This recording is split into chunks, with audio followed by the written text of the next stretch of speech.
Good morning मेरे शेर और शेरनियों, कैसे हैं? उम्मीद करते हैं अच्छे होंगे।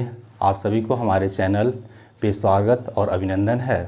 कुछ लोग तो इस समय ज़बरदस्त पढ़ाई कर रहे होंगे क्योंकि इस समय कोरोना का काल चल रहा है और उसका फ़ायदा उठा रहे होंगे।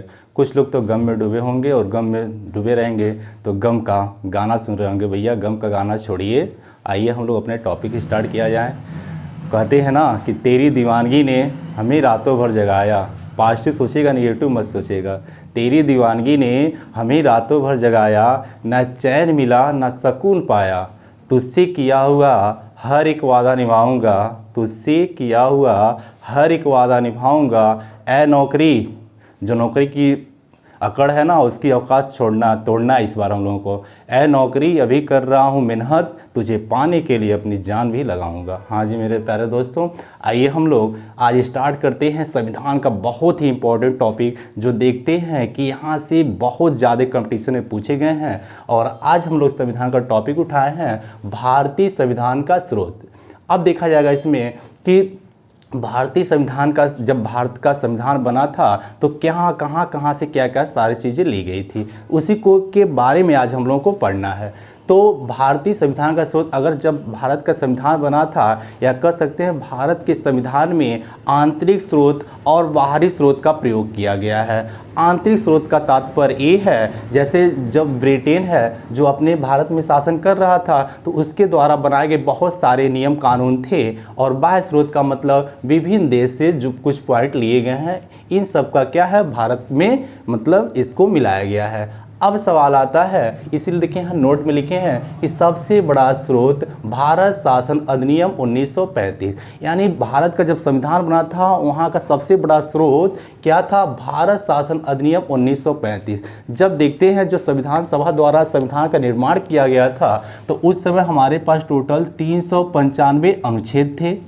उसके बाद 395 में से लगभग 250 अनुच्छेद जो हैं वह भारत शासन अधिनियम 1935 से लिया गया है। इसी कारण जो होता है कि सबसे बड़ा जो स्रोत क्या माना जाता है, भारत शासन अधिनियम, क्योंकि देख रहे हैं 395 में से लगभग 250 अनुच्छेद यहाँ से लिए गए हैं। देखिए समझिएगा, सवाल क्या पूछा जाता है कि भारतीय संविधान में का स्रोत, सबसे बड़ा स्रोत क्या होता है, तो आंसर मारेंगे भारत शासन अधिनियम 1935 मारेंगे। अब इसमें लगभग 250 अनुच्छेद लिए गए हैं। जैसे देख लिया जाए न्यायपालिका, न्यायपालिका जो होता है आपको पता है, जैसे सुप्रीम कोर्ट हुआ, हाई कोर्ट हुआ, जो है डिस्ट्रिक्ट कोर्ट हुआ, कैग का पद और लोक सेवा आयोग, यानी ये सब जो है कहाँ से लिया गया, भारत शासन अधिनियम। ऐसे लगभग 250 लिए गए होंगे। ये क्वेश्चन नहीं आपसे बनेगा कि भारत शासन अधिनियम से क्या क्या लिए गए हैं, ठीक ना, ये आपसे क्वेश्चन है। और कुछ लोग को ध्यान दीजिएगा, ये टॉपिक है, यहाँ तो हम आपको डिटेल दे रहे हैं, बट क्या ध्यान दीजिएगा, आप लोग क्विज क्वेश्चन बनाने की कोशिश कीजिएगा। क्विज क्वेश्चन बनाएंगे तो सारे क्वेश्चन आपके क्लियर हो जाएंगे। क्विज क्वेश्चन कैसे करें होता है, जैसे कि आप लोग देखते हैं मार्केट में एक लूसेंट की बुक आती है ऑब्जेक्टिव क्वेश्चन, या कह सकते हैं घटनाचक्र की भी एक ऑब्जेक्टिव क्वेश्चन आती है, वहाँ से लेंगे और टॉपिक उठाएंगे तो क्विज क्वेश्चन सॉल्व करेंगे तो बहुत ही मज़ा आएगा और ही कॉन्सेप्ट क्लियर होगा।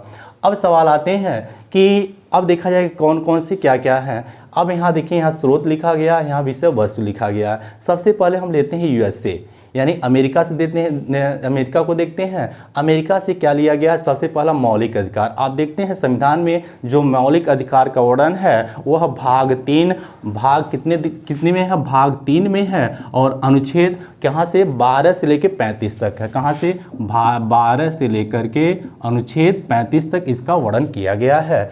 अब देखते हैं दूसरा पॉइंट है महाभियोग की प्रक्रिया।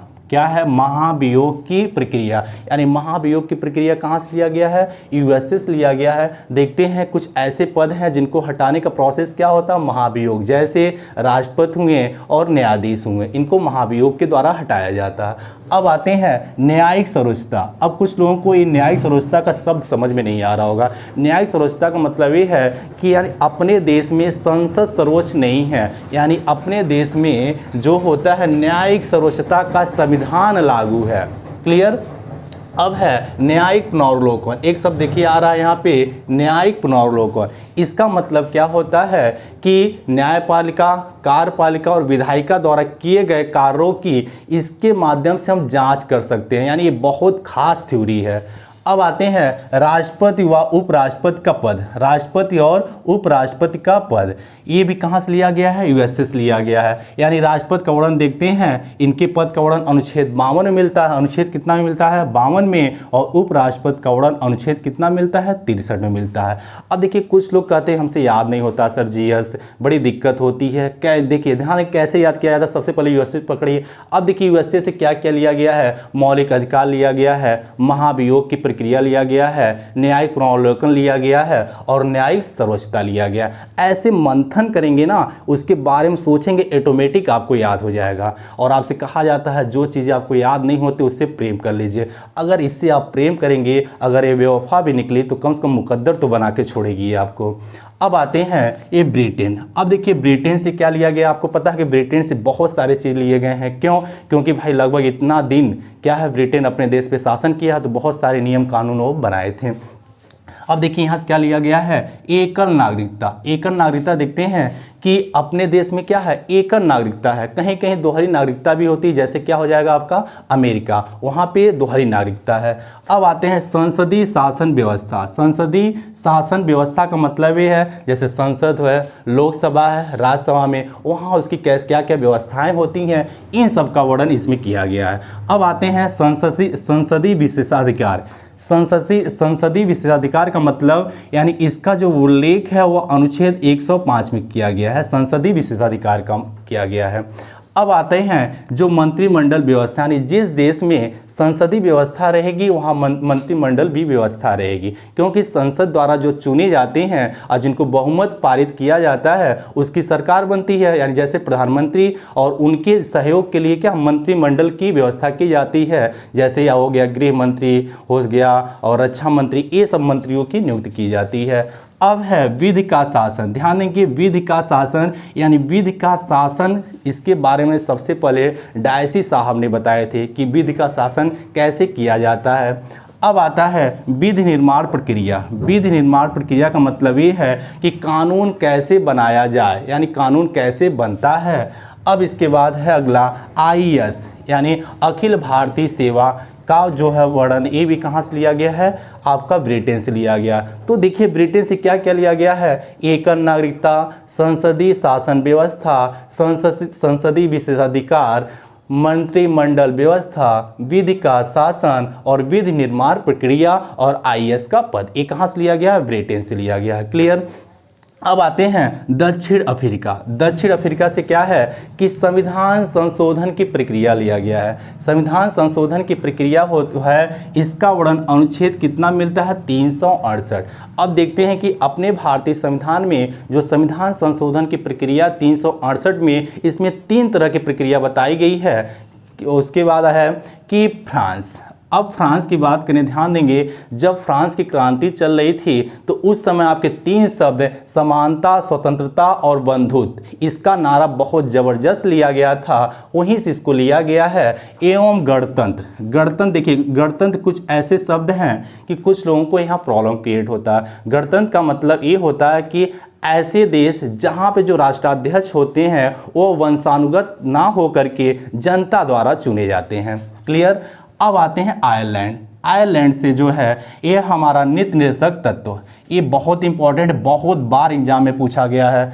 ध्यान दीजिए, जो नीति निर्देशक तत्व होता है यह संविधान के भाग 4 और अनुच्छेद 36 से 51, अनुच्छेद कितना हो जाएगा भाई साहब? 36 से 51 और भाग 4 में इसका वर्णन देखने को मिलेगा। उसके बाद आते हैं राष्ट्रपति का निर्वाचक मंडल, यानी राष्ट्रपति का जो निर्वाचक मंडल होता है इसका हम लोग अनुच्छेद पढ़ेंगे। जो राष्ट्रपति का निर्वाचक मंडल है अनुच्छेद 54 में इसका वर्णन किया गया, मतलब राष्ट्रपति के निर्वाचक में कौन कौन भाग लेते हैं वहाँ हम लोग पढ़ेंगे, कितने प्रकार के लोग भाग लेते हैं।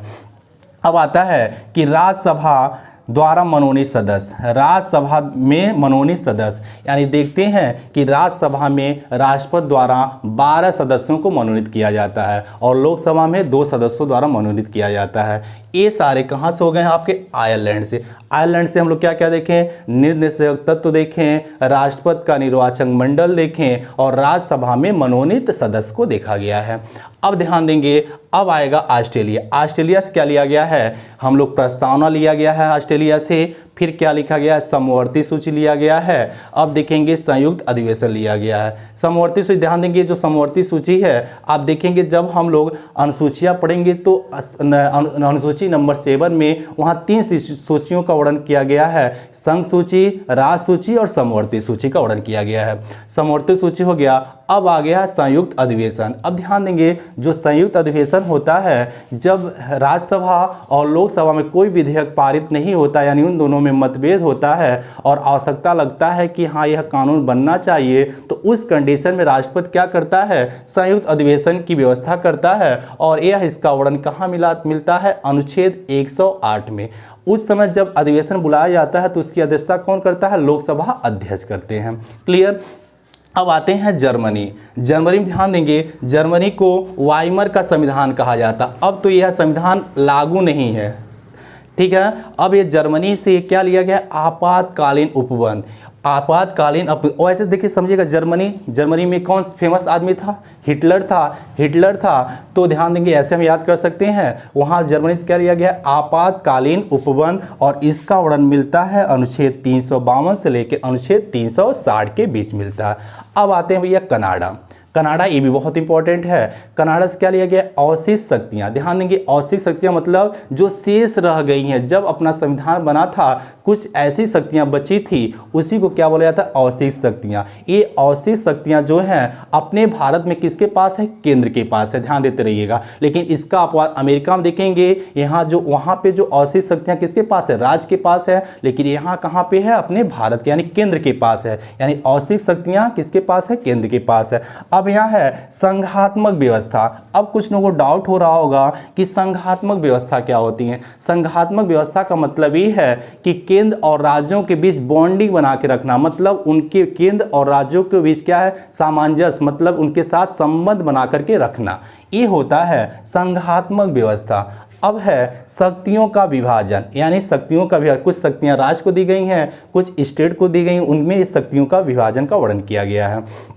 अब है रूस। ध्यान देंगे रूस से क्या लिया, देखिए इसको हमने फिर नोट्स में लिखा है, रूस इसलिए लिए हैं, लास्ट में लिए हैं क्योंकि जब अपना संविधान बना था तो उस समय इनका जिक्र नहीं किया गया था। बाद में रूस से हम क्या लिए थे, मौलिक कर्तव्य लिया गया था। मौलिक कर्तव्य अब देखते हैं, यहाँ इसका देखिए नीचे लिखा गया है, ये 42वें संविधान संशोधन और क्या है 1976 में इसको लिया गया था मौलिक कर्तव्य रूस से। अब ध्यान देंगे रूस का पहले रूस नाम नहीं था, इसके पहले इसका नाम था सोवियत संघ। अब ध्यान देंगे जब सोवियत संघ था तो इसका संविधान जो बना था वह बना था 1936 में, वहाँ का संविधान बन गया था। लेकिन आप देखेंगे 1991 में सोवियत संघ का विभाजन हो गया, यानी यह कह सकते हैं सोवियत संघ 15 टुकड़ों में क्या हो गया, विभक्त हो गया। उन 15 टुकड़ों में सबसे बड़ा टुकड़ा क्या था, रूस का था। और इसी कारण अब जो सोवियत संघ ना होकर के अब इसका नाम क्या है, रूस। यानी अब हम क्या पढ़ेंगे, रूस। लेकिन 1951 से पहले हम क्या पढ़ते थे, इसको सोवियत संघ पढ़ा जाता था। अब यहाँ से क्या लिया गया, मौलिक कर्तव्य यहाँ हम लोग देख लिया गया। अब आता है अगला जापान। जापान से हम लोग क्या लिए हैं, विधि द्वारा स्थापित प्रक्रिया का सिद्धांत। क्या लिया गया है, विधि द्वारा स्थापित प्रक्रिया का सिद्धांत। इसका मतलब ये है कि हमारे संविधान में जो अपराध है उसके लिए नियम कानून बनाए गए हैं, उसी के अकॉर्डिंग ही उनको क्या मिलेगा, सजा मिलेगी। अगर उसका वर्णन संविधान में नहीं है तो उसको सजा नहीं मिल सकती है। जैसे इसका सबसे बड़ा उदाहरण है वो निर्भया कांड जो दिल्ली वाला है। देखते हैं वो लड़का क्या था, 18 वर्ष से कम था और कितना संघीय अपराध था, लेकिन उसको सजा नहीं मिली। जब कानून बना तब जाकर के उसको सजा दी गई। और ये सारे जितने हैं हमने आपको सामने सारा कंटेंट आपके सामने रख दिया गया है। और ये स्रोत है, स्रोत से हमने सारे क्वेश्चन आपके सामने रख दिए हैं। भैया अगर इतना अच्छी तरह तैयार कर लेते हैं तो इससे बाहर एक भी क्वेश्चन नहीं आएगा। और हमको पूरा विश्वास है ये आपको ज़रूर समझ में आया होगा। चलिए ऑल द बेस्ट।